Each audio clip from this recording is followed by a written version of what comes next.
Determine the nature of the roots of the quadratic equation. देखिए ये quadratic equation दिया है, इसका नेचर ऑफ रूट चाहिए, तो इसके साथ हम लोग कौन सा इक्वेशन का कंपेयर करेंगे। देखिए A X square plus B X plus C equal to zero.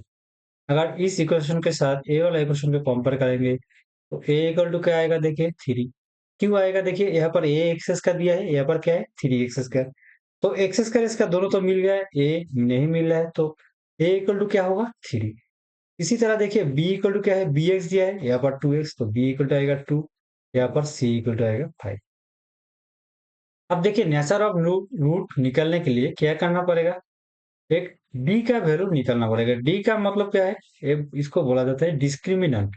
Discriminant equal to क्या होता है, डी इक्वल टू होता है बी स्क्वायर माइनस फोर ए सी।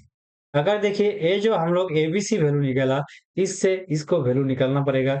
अगर ए डी का वैल्यू अगर जीरो से बड़ा होता है तो एक क्या होगा, दोनों रूट क्या होगा, roots are real and distinct. Root क्या होगा, रियल होगा एंड अलग होगा। अगर डी का वैल्यू जीरो से बड़ा होता है, अगर डी का वैल्यू जीरो से इक्वल होता है तो क्या होगा, roots are real and equal. दोनों रूट रियल होगा एंड क्या होगा, दोनों रूट इक्वल होगा। अगर डी का वैल्यू जीरो से छोटा आएगा तो वो रूट क्या होगा, कॉम्प्लेक्स होगा, मतलब इमेजिनरी होगा, उसका कोई रियल वैल्यू नहीं आएगा। तो चलिए डी का वैल्यू निकाल लेते। बी स्क्वायर, बी का वैल्यू क्या है टू, टू का स्क्वायर कर देते। टू का स्क्वायर करोगे तो क्या आएगा फोर, माइनस फोर इंटू ए सी।